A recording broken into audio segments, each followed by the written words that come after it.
Bien, buenos días para los que están presentes, buenos días para los que están a través de la señal de internet. Salude al que está a su derecha, salude al que está a su izquierda, salude al que está atrás de usted. Si ha estado orando por él o por ella, dígale: Dios te bendiga, me da gusto verte. Estamos haciendo discípulos.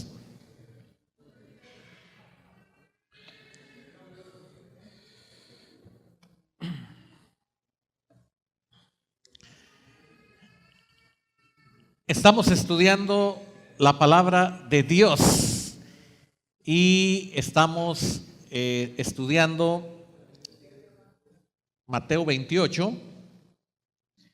Mateo 28, usted ya lo sabe de memoria, lo hemos repetido en muchas ocasiones y el tema dice, por tanto, id, ¿y qué? Id y haced discípulos. ¿A dónde? A todas las naciones. Estamos en la segunda letra de nuestro estudio, de nuestra enseñanza. La primera letra es conversión, necesitamos conversión. Y la segunda letra es necesitamos compromiso. Compromiso. La palabra de Dios no va a tener fruto si nosotros no somos primero convertidos y si no hay un compromiso de nosotros con Dios. Y estamos estudiando el compromiso con Dios. Esta mañana, el mensaje de esta mañana es compromiso. ¿Depende de prosperidad o de pobreza? Otra vez, compromiso. ¿Depende de prosperidad o depende de pobreza?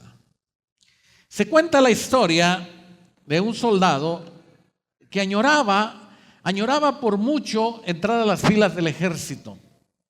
Le dijeron que en el ejército iba a tener comida todo el tiempo, un lugar donde dormir todo el tiempo, un uniforme que usar, zapatos no iba a tener escasez, agua tendría todo el tiempo. Y entonces este hombre dijo: creo que es necesario que yo me enliste en las filas del ejército. Cuando llegó a las filas del ejército, entonces quien le hizo la entrevista le dijo: ¿usted por qué quiere estar aquí en el ejército? Y entonces él dijo: es que las personas que me han contado me dicen que aquí siempre hay un techo donde dormir, hay comida que comer, hay agua, hay suficiente ropa para vestir y finalmente es como si tuviera un nuevo hogar. Bueno, y nada más por eso quiere ser usted militar. Dijo: bueno, además pues necesito el trabajo y yo he visto que el militar pues vive una vida de respeto, todos lo respetan y es algo que yo quiero hacer para la vida. Y se enlistó en el ejército. Habían pasado solamente 2 meses de que él había ingresado al ejército cuando llegó la orden que todo el campo militar iba a trasladarse al cerro en una partida militar. Entonces él preguntó y dijo: ¿qué es eso del cerro? Ah, es nuestra segunda casa. Bueno, vamos para allá. Y empezaron a caminar en el cerro. Y él preguntaba y decía: ¿y cuándo llegaremos a la segunda casa? Y le dijeron: estás en tu segunda casa, es el cerro. ¿Pero dónde vamos a dormir? Donde el capitán nos diga, ahí dormiremos. ¿Y qué vamos a comer? Lo que el capitán traiga, comeremos. Todos en nuestras mochilas traemos cosas para comer. Conforme pasaron los días, él anhelaba regresar al cuartel. Triste, cabizbajo, flaco, cansado, ojeroso. El capitán platicó con él y le dijo: ¿cuál es tu mayor desilusión? Te veo decepcionado.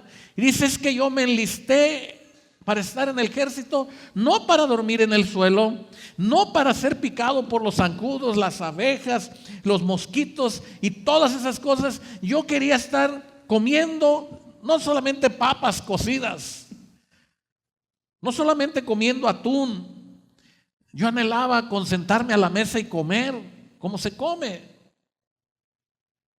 Y le dijo el capitán, pues te equivocaste. Te equivocaste de trabajo. Te equivocaste de lugar. Aquí habrá ocasiones que podremos dormir, pero no siempre dormiremos.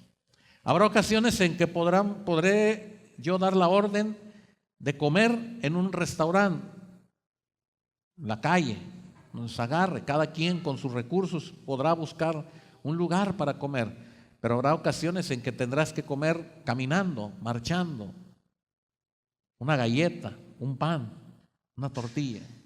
Habrá ocasiones en que yo le diré a toda la tropa, hoy no hay nada que comer, resistan. Hoy no hay nada que tomar, guarden su líquido. Y cada vez que este capitán le estaba diciendo a aquel soldado pensó seriamente que lo primero que iba a hacer al llegar al cuartel, desertar. Y cuando llegó a llenar la hoja para abandonar el cuartel, quien lo entrevistaba le pregunta, ¿y usted por qué se va? Y dijo, porque lo que me prometieron aquí no se cumplió. Y desertó. Hay cristianos que no han llenado la hoja de deserción, pero están desertados. Hay creyentes que no han tenido una plática con Dios para decirle, Señor, yo ya no te sigo, pero ya no le siguen. Se terminó su compromiso con Dios. Se acabó su compromiso con Dios y el compromiso terminó el día que tú dejaste de hacer lo que te pidió. ¿Qué nos pidió el Señor?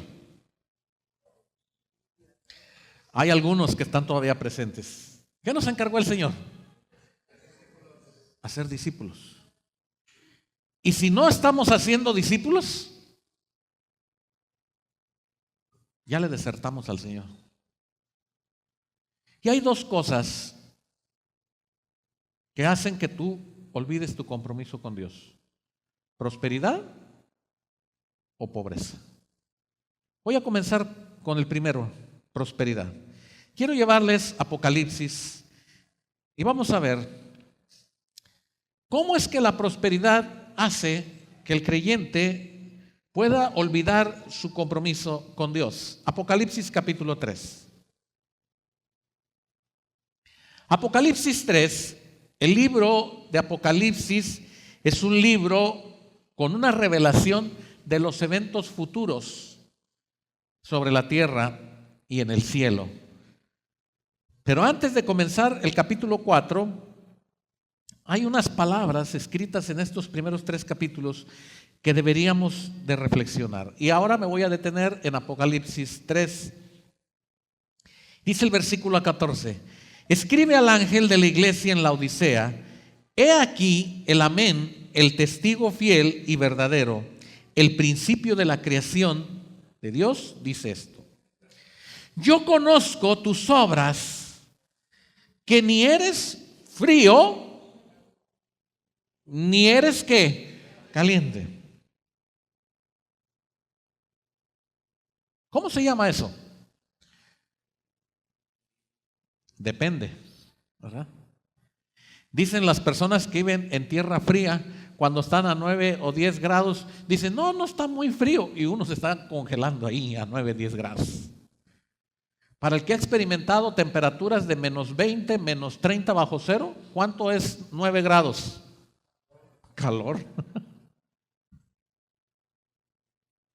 No siempre, ni frío ni caliente, no siempre representa tibio. El frío o el calor te dan un lugar. El no ser frío ni caliente, no tienes un lugar. O te acercas mucho al frío o te alejas mucho al calor. Yo no sé si usted ha tenido la oportunidad de estar en un lugar donde hace mucho, mucho frío y de repente usted prende una fogata y cuando usted prende la fogata, ¿qué empieza a sentir? Calor. Y entonces usted se retira y dice, ya me está quemando la fogata. Y cuando se aleja de la fogata, ¿qué empieza a sentir? Frío. Y se regresa otra vez a la fogata. Y ese ir y venir no es tibieza, es inconsistencia. Ni toleras lo caliente, ni toleras el frío.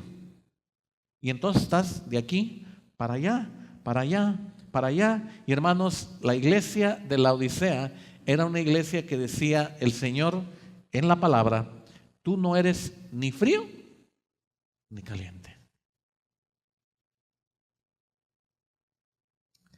Versículo 16. Pero por cuanto eres tibio y no frío ni caliente, y aquí esta palabra tibio tiene que ver con una indecisión, una indefinición, un estado en el que no se puede catalogar a alguien. Voy a preguntarles, dice la palabra del Señor que todo aquel que cree que Jesús es el Hijo de Dios y le recibe en su corazón y cree para justicia, dice la palabra que somos llamados ¿qué? Hijos de Dios. Amén. Y todo aquel que no es nacido del Espíritu y todo aquel que vive bajo la carne, y dice la palabra de Dios que todo aquel que se rebela y todo aquel que no cree ya ha sido condenado. Y el Señor en la primera carta de Juan le llama hijo ¿de quién? No se atore, hijo del diablo. ¿Cuántos tipos de hijos hay? 2. Hijos de Dios y los hijos del diablo. El que no está de aquí ni de allá, ¿qué es?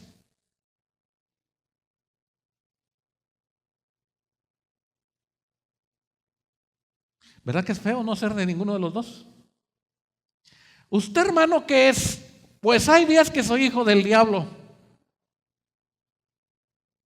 pero hay días que me acomodo y soy hijo de quién. ¿Y entonces qué soy? Qué feo, ¿verdad? No tiene usted nombre. El Señor dice, por cuanto ni eres frío ni caliente. La tibieza quiere decir que Dios no te puede reconocer ni de un lado ni de otro, porque estás jugando con los dos lados.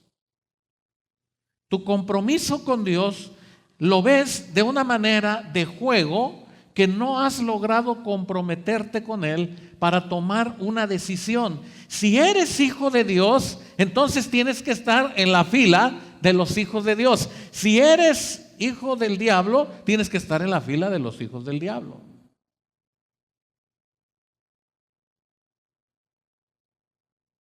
Y esto, aunque parece de risa, hermanos, esto es lo que Dios ve en nuestro corazón cuando no tenemos definición, cuando no tenemos decisión. Y equivale a ponerte frente a un baño que dice hombres y un baño de mujeres y tú dices, ¿y a cuál entro? Bueno, orino tantito en el de mujeres y orino tantito en el de hombres. Me regreso al de mujeres. ¿Usted cree que es posible eso? ¿Y por qué con Dios sí lo hacemos?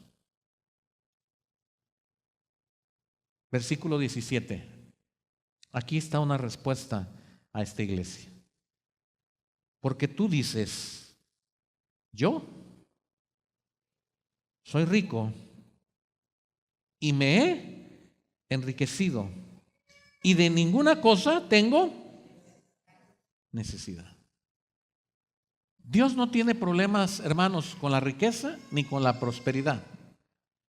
La palabra de Dios relata a lo largo de la Biblia que hubo gente a la que Dios bendijo con tantas bendiciones materiales que eran incalculables. En algunos de los casos, la palabra delimita la riqueza para el hombre como un hombre que tenía muchos haberes en casa, posesiones. Abraham fue un hombre delante de Dios que Dios le dio en abundancia. Job Fue un hombre que delante de Dios, Dios le dio abundancia. David, un siervo de Dios que Dios le dio en abundancia. Salomón, un hombre que Dios le dio en abundancia. Hermanos, porque de Dios procede y viene todo. Amén. Por eso Dios no tiene problema con dar y con que tú seas bendecido por Dios. El problema lo tenemos nosotros cuando recibimos lo que Dios nos da y fallamos en nuestro compromiso. Y qué triste es que la persona que dice en el versículo 17, yo soy rico, me he enriquecido y de ninguna cosa tengo ¿qué? Necesidad. Necesidad. El gran problema de la riqueza en cuanto al compromiso con Dios, hermanos, es que fácilmente cuando hay abundancia, tú te puedes olvidar de Dios. Fácilmente.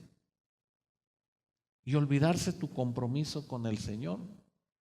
Y el compromiso con el Señor, tú lo tienes ligado con la prosperidad. Porque crees que cuando tienes riqueza es porque Dios te está bendiciendo. Y cuando tienes pobreza es porque Dios te está apretando, maldiciendo. ¿Será esto así? ¿No? ¿Solo los hijos de Dios pueden tener riqueza? No. De tal manera que Dios ha estipulado en su soberanía que cualquier persona sobre la tierra puede tener en abundancia. Y cada uno puede honrar a Dios, aún sin ser cristiano, puede honrar en su abundancia al que da. Nada más que a veces nosotros predicamos que si tú vienes al Señor, entonces siempre tendrás riqueza. Y esa no es la voluntad del Señor. El Señor dice, yo te doy porque eres mi hijo, pero también conozco tus limitaciones. Y sé que puedes olvidarte. Y el consejo de Dios al pueblo de Israel, antes de entrar a la tierra prometida, ¿cuál fue? Deuteronomio 6, dice, cuídate de no olvidarte de quién. Otra vez, cuídate de no olvidarte de quién. ¿Qué los haría olvidarse de Dios? ¿Saben? Venían caminando ¿cuántos años en el desierto? Hermanos, cada centímetro del desierto lo conocían. Conocían los grillos, los alacranes, las serpientes, los animales feroces, los pájaros. Conocían el desierto metro a metro. Años caminando por el desierto. Años de sequedad. Años de comer quizás al pie de un fogón, al pie de una lumbre. Años caminando y caminando y caminando. Años de no tener pastizales, ríos, vegetación, años de estar en los lugares áridos, años. Pero durante todos esos años de escasez, nunca faltó la provisión de Dios. Amén. Ellos entonces, su confianza, ¿dónde estaba? En la tierra que tenían. Nada. ¿Cuál es tu casa? El desierto. Dame tu domicilio. ¿El desierto? Bueno, pero sí, yo sé que estás en el desierto, pero ¿dónde te puedo escribir? No tengo casa. 40 años sin casa. 40 años sin domicilio. 40 años que parecían errantes. Pero 40 años, hermanos, que ese pueblo caminó bajo la sombra del Omnipotente. Amén. ¿Ustedes creen que ellos iban a olvidar de Dios en el desierto? Sin embargo, hubo cosas extrañas. ¿Qué les advierte Dios al pueblo en Deuteronomio 6? ¿Qué le está advirtiendo Dios cuando cruces ese río? ¿Qué se terminó? El desierto. Y habrá una tierra que fluye leche y miel. Y produce no 100, produce 200, 300 por uno. Ríos inmensos, agua por doquier, comida por todos lados. Los 40 años que tú hayas estado en el desierto no se van a comparar con la abundancia que vas a encontrar en la tierra cuando cruces el río. Y Dios le dice al pueblo: cuídate de no olvidarte de Dios. Pregunto, usted ya leyó la Biblia, y si no, lo invito a que lo lea. Pregunto, ¿se olvidó el pueblo de Dios? ¿Qué le hizo olvidarse de Dios? Ya no había que esperar el maná. La tierra producía sola. Ya no había que esperar a que saliera agua de la roca. Los ríos cubrían las tierras y podían tomar agua de donde ellos quisieran. Ya no había necesidad de esperar a que las aves trajeran un bocado, tal vez para ellos, como sucedió con Elías. En el momento en que uno ve los animalitos alimentando a Elías, uno puede ver la grandeza de Dios, pero también uno puede ver la dependencia hacia Dios. Y todo ese tiempo de dependencia que ellos vivieron en el desierto, dijo Dios: cuando crucen el río, ustedes van a empezar a ignorarme porque van a empezar a ver la riqueza.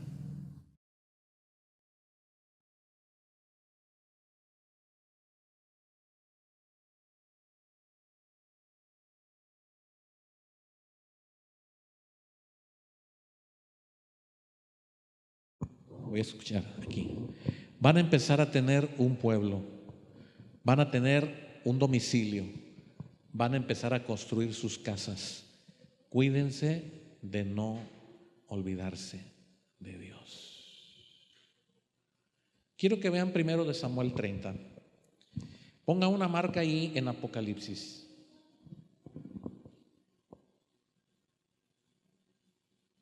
Grábese bien esto que le acabo de decir.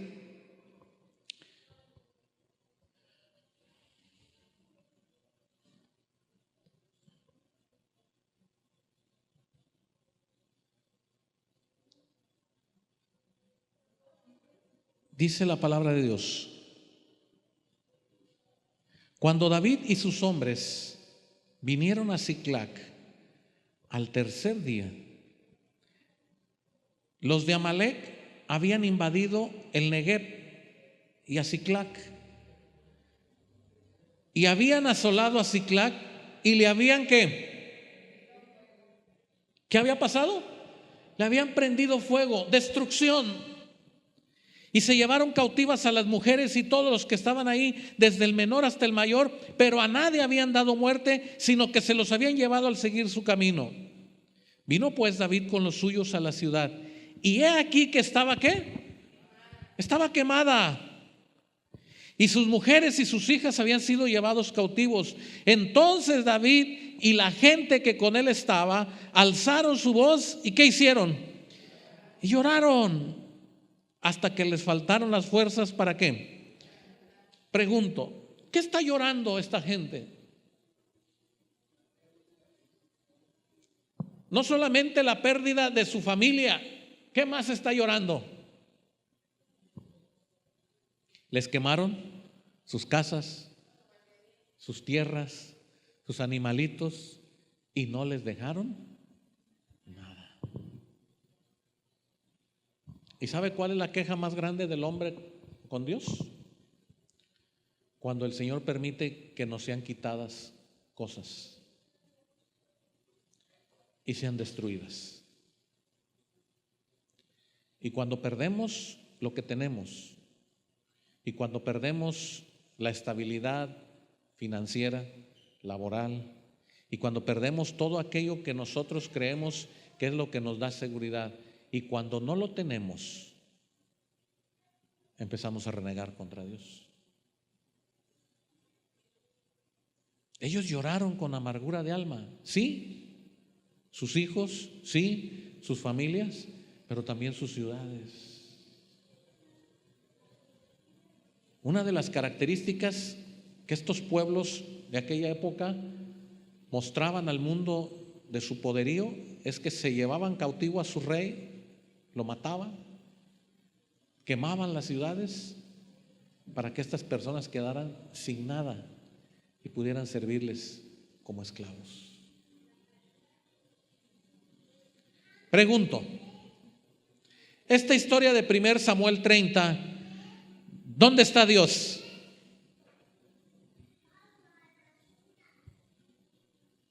¿Alguien me puede decir dónde está Dios? Que alguien busque a Dios y le avise que están quemando Ciclac, que mande una lluvia, una tormenta, un huracán para que no le prendan fuego. ¿Creen ustedes que Dios no está ahí? Sí. Ahí está Dios. Y Dios está viendo lo que está pasando en la tierra. Y Dios está viendo cómo reacciona la gente. Y no dice la Biblia, y creo que nosotros no lo haríamos, pero no dice la Biblia que David y los suyos se postraron y adoraron a Dios. ¿Verdad que no?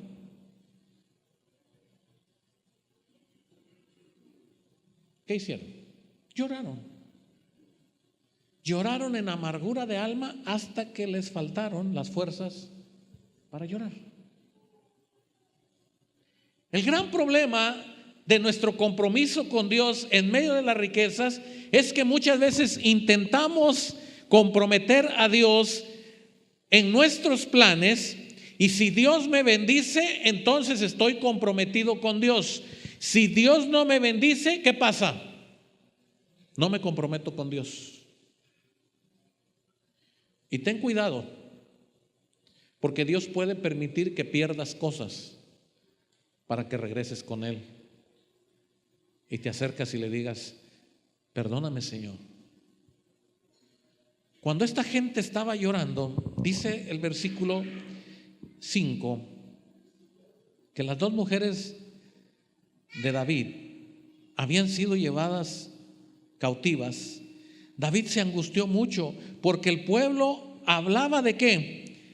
De apedrearlo, pues todo el pueblo estaba en amargura de alma, cada uno por sus hijos y por sus hijas. Este pasaje de 1 de Samuel 30 lo quiero poner a ustedes en condición de que no le dijeron a David: David, levantemos un holocausto, hagamos un sacrificio al Señor, consultemos a Dios. No, ellos reaccionaron de la manera que tal vez nosotros, si fuéramos los de la historia, reaccionaríamos.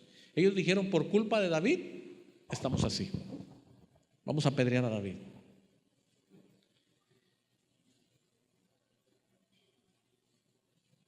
Y las cosas cambian, hermanos, cuando estos hombres buscan a Dios, consultan a Dios y le dicen: Señor, ¿qué haremos?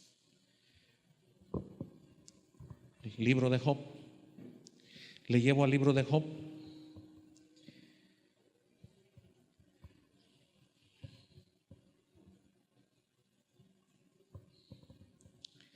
Job, el hombre que perdió todo. Job, el hombre que había recibido riqueza de Dios, perdió todo. Y vea Job 3. Muy pocas veces leemos Job 3. Hoy voy a leer con usted. Dice: después de esto abrió Job su ¿qué? Híjole, hermano, de ahí ya las cosas no pintan bien. Y maldijo su día. Y exclamó Job y dijo: perezca el día en que yo nací y la noche en que se dijo.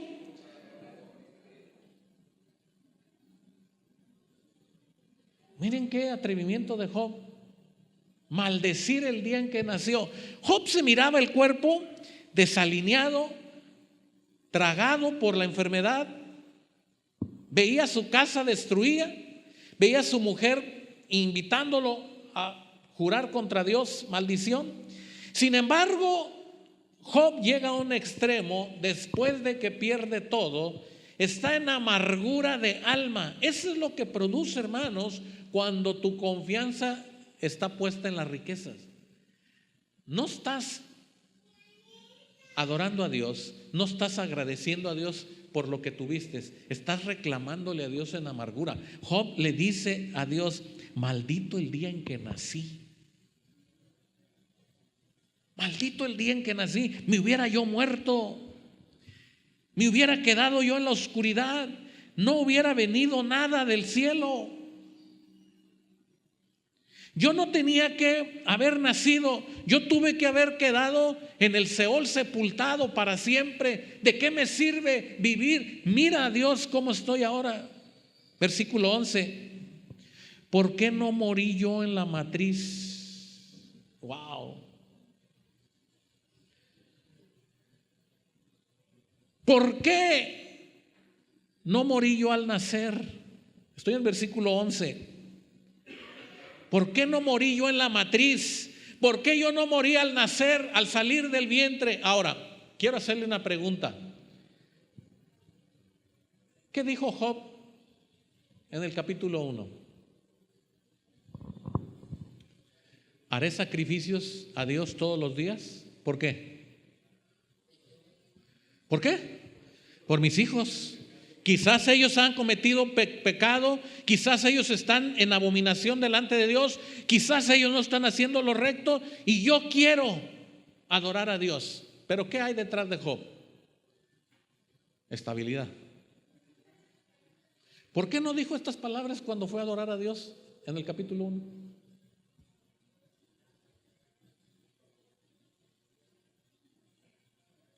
Porque todo estaba bajo control. Todo lo tenía bajo control. ¿Y quién vio esto, hermanos?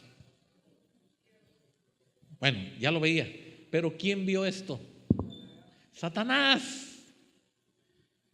Quien ve esto es Satanás. Y mira, hermanos, Satanás es envidioso contigo de lo que Dios te da. ¿Sabías eso? Satanás es envidioso de lo que Dios te da como hijo. Y Satanás se le para a Dios delante y le dice: ¿qué haces, Satanás? Pues vengo de pasear y ver la tierra y ver lo que andas tú, Dios, haciendo por allá. Y le dice: ay, Satanás, ¿no te cansas de hacer el mal? No, bueno, dices que tú dices que tienes gente que te sirve, que te adora, que te rinde culto. Y Dios le dice: ¿no has considerado a mi siervo Job?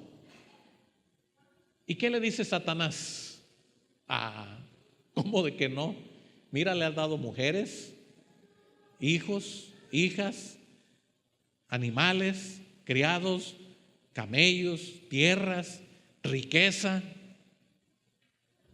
Porque le has dado tanto, te es fiel.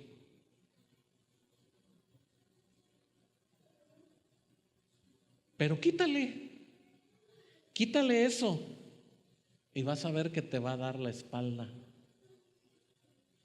¿Y qué dice Dios? Acepto. Solo no te doy permiso de que toques su vida. Ahora vamos a ver el compromiso de Job. En 1 Samuel 30 hay unos hombres que fueron quitados sus casas, quemadas, destruidas, reaccionan con amargura de alma, y es la misma reacción de Job con amargura, y esa amargura es por la pérdida de ¿qué? De la riqueza.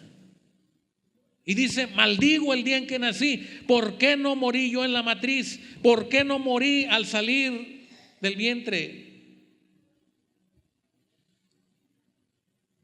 Dice el versículo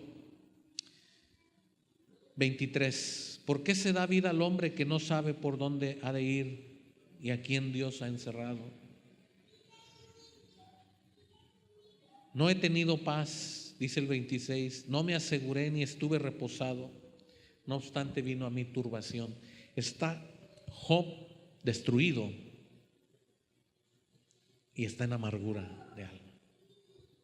Ahora, le acabo de poner dos historias. ¿En qué se parece esto a Apocalipsis 3? ¿Qué dice la iglesia de la Odisea? ¿Yo? ¿Qué? Vamos a regresar a Apocalipsis. Lo estoy llevando para que usted vea el contraste de cómo pasan las riquezas delante del hombre por voluntad de Dios y cómo suceden las cosas. Y dice la palabra de Dios en el versículo 17: yo soy rico y ¿qué? Y me he enriquecido y de ninguna cosa tengo que. ¿Cuál es la diferencia con las dos historias anteriores? No hay ninguna diferencia, hermanos. Por un lado, el hombre maldice y se amarga cuando pierde la riqueza, y por el otro lado, el hombre se envanece, se rebela e insulta a Dios y dice: yo de nada tengo necesidad. En la misma condición está uno, en la misma condición está el otro. Uno porque cree que Dios fue injusto al permitir que se perdiera la riqueza, y otro porque se siente tan bendecido por Dios que dice: de ninguna cosa tengo yo necesidad. Ahora vean el consejo de Dios. Por tanto, dice el versículo 18: yo te aconsejo que de mí compres oro, ¿qué? Oro refinado en fuego, para que seas ¿qué? Y vestiduras blancas para vestirte, y que no se descubra la vergüenza de tu desnudez, y unge tus ojos con colirio para que veas. Ahora, me voy a tardar un poco en explicar esto, pero voy a tratar de hacerlo lo más sencillo. Ellos están diciendo: yo soy rico, no tengo necesidad de nada, no necesito de nadie, y Dios le dice: déjame darte un consejo. La palabra consejo, hermanos, es una palabra que implícitamente significa: te doy una opción, pero finalmente tú decides. Yo te aconsejo que no hagas esto, pero tú decides. Yo te aconsejo que no digas esto, pero tú decides. Yo te aconsejo que vayas a tal lugar, pero tú decides. Dios dice: déjame darte un consejo. Y ese consejo es el que quiero hoy, de parte de Dios, que tomemos para nosotros como iglesia, hermanos. Que sintamos el compromiso con Dios, no por las cosas que tenemos o por las que no tenemos, sino porque Dios es digno de toda honra y de toda gloria. Amén. Vean el consejo de Dios. Vamos a separarlo. De mí compra oro refinado ¿en qué? En fuego. Aparece una palabra que no comúnmente aparece en la Biblia en el lenguaje de Dios. Dice: de mí compra. ¿Qué significa comprar? Precio. ¿Cuál es el precio que hay que pagar? El que vende pone su precio. Y entonces la palabra de Dios nos dice a ti y a mí: te aconsejo que pagues el precio de lo que Dios te ofrece. ¿Qué es lo que Dios te ofrece? Dice: oro refinado ¿en qué? En fuego. ¿Cuál es el oro refinado en fuego? El oro puro, sin basura, sin contaminación. Oro refinado en fuego. Ese que siempre tiene valor, ese que nunca deja de ser oro puro, porque ya ha pasado por todos los procesos de purificación. Pero la palabra que me detengo aquí es: te aconsejo que de mí compres. Paga el precio. ¿Y cuál es el precio que pagamos por el oro refinado? ¿Cuál es el precio? ¿No es la salvación? No. ¿No es el Espíritu Santo? No. ¿Cuál es el precio que paga el cristiano, hermanos, para llegar a ser oro refinado? Las pruebas, la obediencia. El precio que se paga, hermanos, es la decisión que tú vas a tomar en tu compromiso con Dios, y que no cualquiera va a pagar ese precio. Y usted va a decir, a ver, explíqueme. No, pues mira, hoy te quería invitar de paseo, te quería invitar a Chapultepec y te quería invitar a no sé dónde y a no sé qué, y tú le dijiste, no, hoy voy a ir a la casa del Señor. Allí pagaste un precio.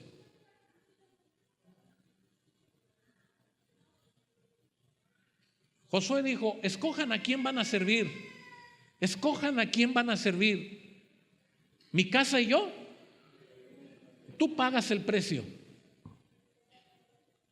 tú pones la decisión en lo que has de pagar. Hace 8 días estudiamos a Daniel, ¿recuerdan? ¿Qué le ofreció el rey? El precio de la tierra, el precio de la carne, el precio del orgullo y de la vanidad. ¿Y qué dijo Daniel? No voy a pagar ese precio. Me propongo en mi corazón no contaminarme con la comida del rey. Y ese es el precio que voy a pagar.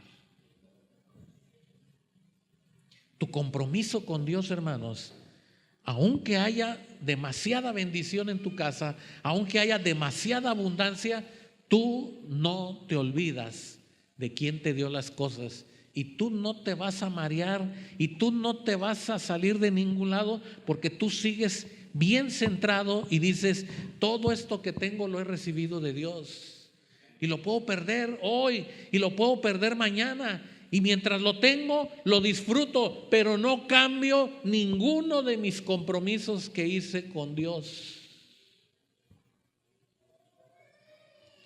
¿Saben de aquel hombre que hizo un trato, él, con Dios? No trató con Dios, él se puso un trato con Dios. Y él dijo un día, mi primer sueldo, esta es mi primer ganancia, yo voy a apartar un 10% para dárselo a Dios. 90% de lo que yo estoy ganando me va a servir para vivir,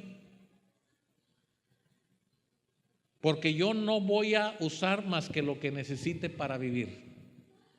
Y él tomaba el 10% y se lo daba a Dios. Después Dios le dio más bendición. Y él dijo, si hay más bendición, voy a subir mi porcentaje. Ahora le voy a dar el 20 a Dios y el 80 para mí, porque me ha bendecido tanto Dios que ¿qué? Con el 80 vivo igual que cuando tenía el 90. Y vino más bendición y Dios trajo prosperidad a su casa y dijo, ya no ocupo el 80, ahora el 70 es para mí y el 30 es para Dios, porque ha llegado más bendición. Y llegó el momento en que él entregaba a Dios el 90% de lo que él ganaba y se quedaba con el 10%. Dice, el 10% me es suficiente, me sobra y todavía puedo despilfarrar si yo quisiera ese 10%, pero le doy el 90% a Dios. Ese fue su compromiso con Dios. ¿Qué pasa con nosotros? Bueno, y no quiero hablar de dinero, pero estoy poniendo algunos ejemplos para ubicarnos. ¿Qué pasa cuando nosotros empezamos a ganar y a obtener más? Seguramente, ¿qué le seguimos dando a Dios? ¿Qué? El 10. Dios cambió la tabla. Ya no te da 100 por 1, ahora Dios te dio 150 por 1. ¿Y tú en la tabla qué sigues? Señor, pues ¿cómo voy a desperdiciar esta bendición? Ok, Dios dice, eres fiel en el 10, ahora te voy a dar el 200 por 1. ¿Qué cambia Dios? Te sube el 50%. ¿Y tú qué haces? ¿Qué sigues dando? La tabla tuya no cambia. Ahora Dios te dio el 300%. Dios te cambió y de pasarte de 150 a 200 te aumentó 100 más y te pasó a 300% de ganancia. ¿Y tú qué sigues dando? Y todavía dices, y siento, Señor, que ya es mucho lo que te estoy dando. Porque pues gané 300 y te doy el 10, Señor, siento que es mucho lo que es. Y te pasa Dios de 300 a 500 por uno. Y tú ya no das el 10. ¿Por qué? ¿Por qué? Ya es mucho. Ay, Señor. No, Señor, pues que otros den. Tus tablas empiezan a ir para atrás. Y tú dices, ay, el Señor me bendijo el 500%, darle el 10% a Dios es muchísimo. Le voy a dar el 5%. Y luego viene el 600%, el 700 por uno, el 1000 por uno. Y tú ya estás en el 3%. En el 2%, porque es muchísimo. Y de repente tus negocios se caen.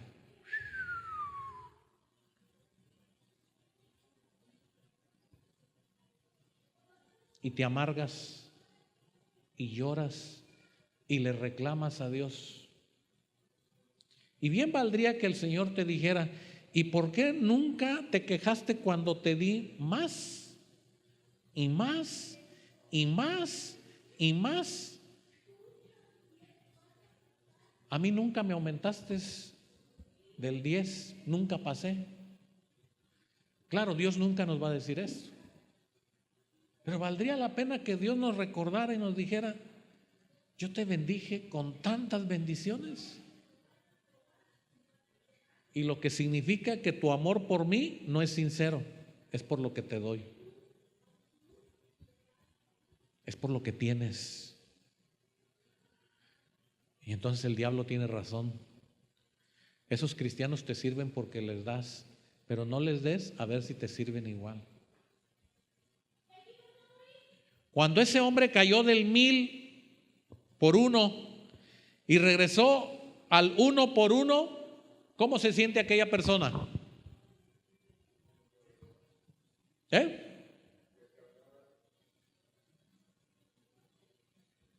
¿Se siente que Dios lo abandonó? ¿Se siente que Dios se olvidó de él? ¿Se siente? Y esa actitud es, yo me he enriquecido y no tengo necesidad. Y dice el Señor, eres desventurado, miserable, pobre, ciego y desnudo. Es el peligro de olvidarse de Dios en medio de la abundancia, hermanos. Es el peligro de no hacer delante de Dios lo que venimos haciendo, aunque no haya prosperidad. Y cuando el Señor nos bendice, no te olvides de Dios en tu compromiso que hiciste con Dios. No te olvides. No te olvides de servir al Señor con el mismo gozo que cuando tenías menos, con la misma pasión que cuando tenías menos, con la misma bendición que Dios te dio. Es con la bendición con la que tú tienes que venir al Señor y decirle, Señor, todo lo mío es tuyo, Señor, todo te pertenece y lo pongo a tus pies y aquí está. Y si tú me das más, cuidaré de administrarlo, pero lo seguiré poniendo a tus pies y lo haré con gozo. Y si un día se termina, vendré a tu casa con gozo. Pero tristemente el hombre no reacciona así. Te aconsejo que compres oro refinado en fuego, y el fuego significa la prueba, y el fuego significa purificación, y el fuego significa valle de sombra, valle de tristeza, valle de desolación, donde Dios nos va a poner a nosotros para ser probados. Y entonces podremos nosotros exclamar delante del Señor, Señor, hasta aquí tú me has ayudado, sea tu nombre.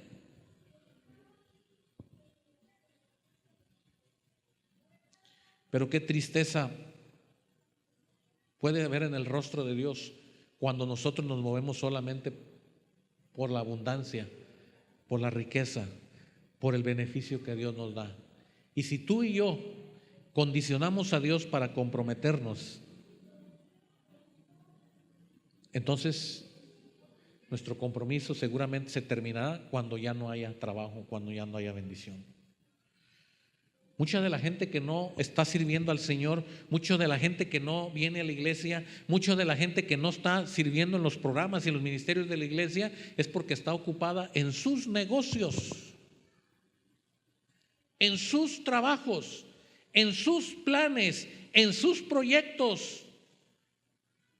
Y esperen que un día el Señor haga como hizo con Job y como hizo con los del Negev y Siclá. Esperen ese tiempo. Y ojalá y que no sea tarde para que reflexionemos y entendamos que el primer lugar donde debemos de estar a cuentas es con Dios. Es el primer lugar. Miedo debería de darnos tener abundancia. ¿Por qué? Para saber administrar la riqueza que viene ¿de dónde? De Dios. Miedo deberíamos de tener exceso, decir: Señor, me estás dando de más, Señor, protégeme de no olvidarme de ti. El gran problema del hombre con la riqueza no es el tenerlo, sino el que en su corazón se transforma y dice: no tengo necesidad de Dios, todo lo resuelvo. Pero también vamos a ver lo que significa la pobreza. Puestos de pie para leer. Versículo 20. Estoy en Apocalipsis 3, el versículo 20. Leamos todos juntos. ¿Qué dice? He aquí.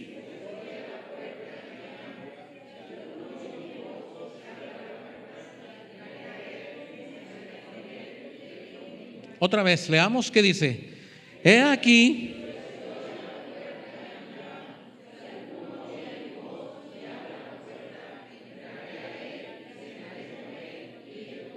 Pueden sentarse. Hoy vamos a tomar la cena del Señor, pero quiero terminar aquí. Había un hombre chaparrito que se subió a un árbol sicómoro. ¿Recuerdan? ¿Quién fue? Zaqueo. ¿Cómo era ese hombre delante de los ojos de todas las personas que estaban ahí? Ladrón. Un rico que no merecía piedad ni temor. Sin embargo, él tuvo un deseo, un anhelo en su corazón. ¿Cuál fue? Ir a buscar ¿a quién? A Jesús, y poder tener la experiencia de ver a Jesús. Y su estatura no le ayudaba, y seguramente por ser un ladrón, por ser un recaudador de impuestos que se quedaba con el dinero de la gente no le abrió paso. Se subió al árbol y en el árbol llamó la atención, y seguramente las burlas: pobre chaparrito, mira allá donde está. Pero Jesús lo vio y le dice: Zaqueo, bájate. ¿Qué le dice Jesús a Zaqueo?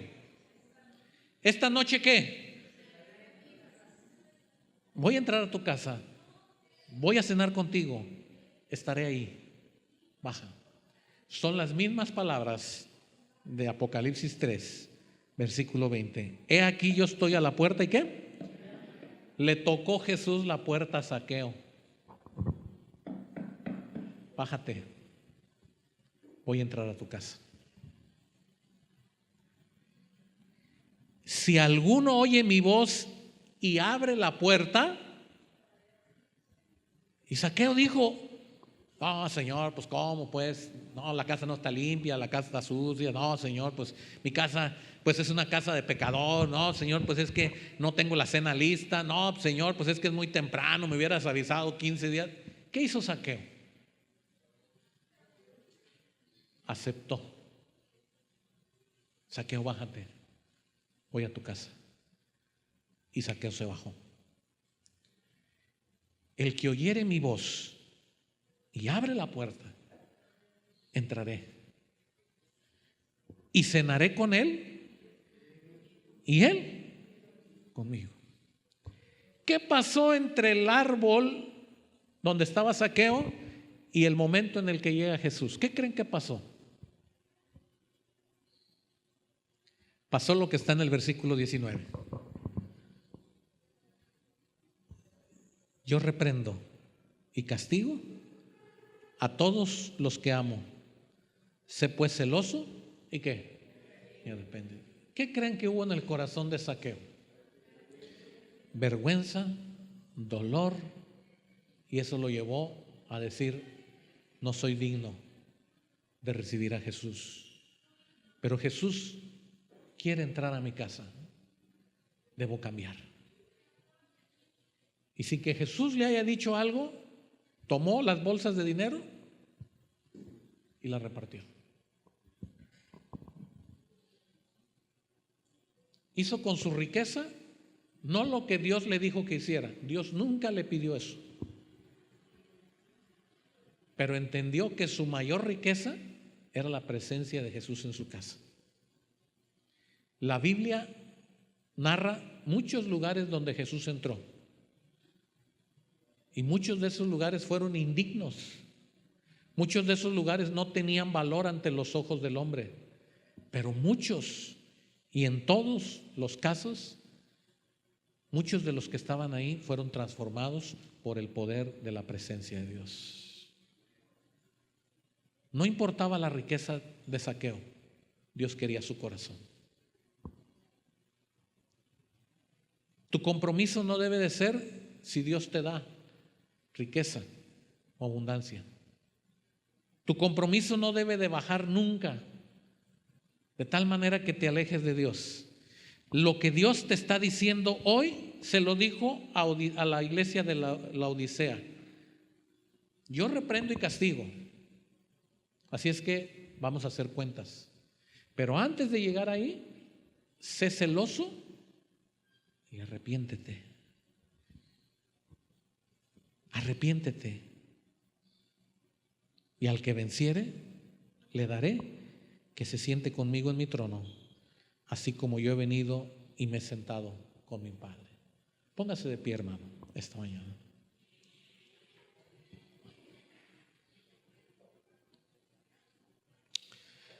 Cierre sus ojos al Señor, por favor.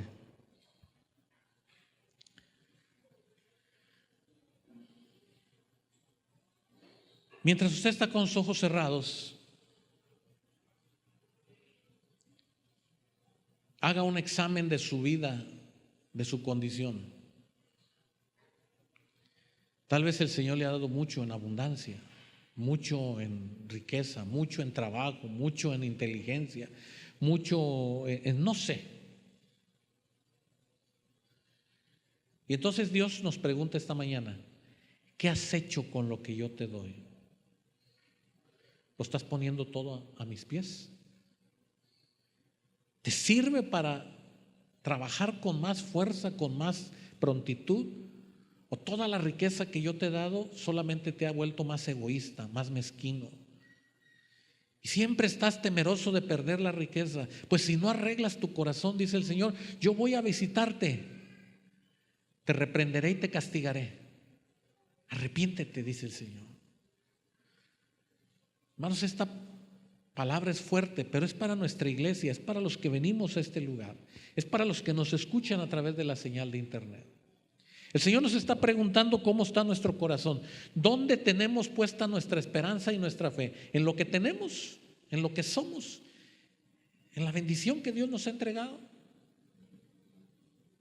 Y si ahí está tu deleite, ahí están tus horas de trabajo, tus horas de esfuerzo, tus horas de sacrificio.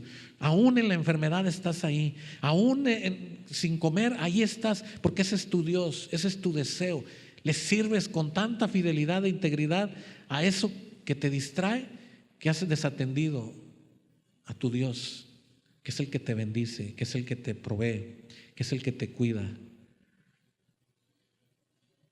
Habacuc dijo: te alabaré aunque la higuera no florezca. Te alabaré aunque esté en tiempo de aflicción. Levantaré mi voz aunque no entienda. Con todo yo me alegraré en ti. Cantaré de tu salvación. Me regocijaré en ti. Si alguien esta mañana antes de tomar la cena se siente desajustado delante de Dios, desarreglado delante de Dios, haga cuentas con Dios y dígale al Señor: Señor, te necesito, Señor.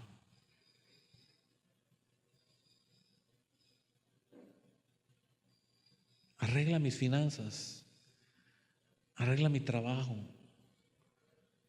arregla mi economía, Señor. Ayúdame a ser sabio en lo que tú me das, en administrar todo lo que tengo.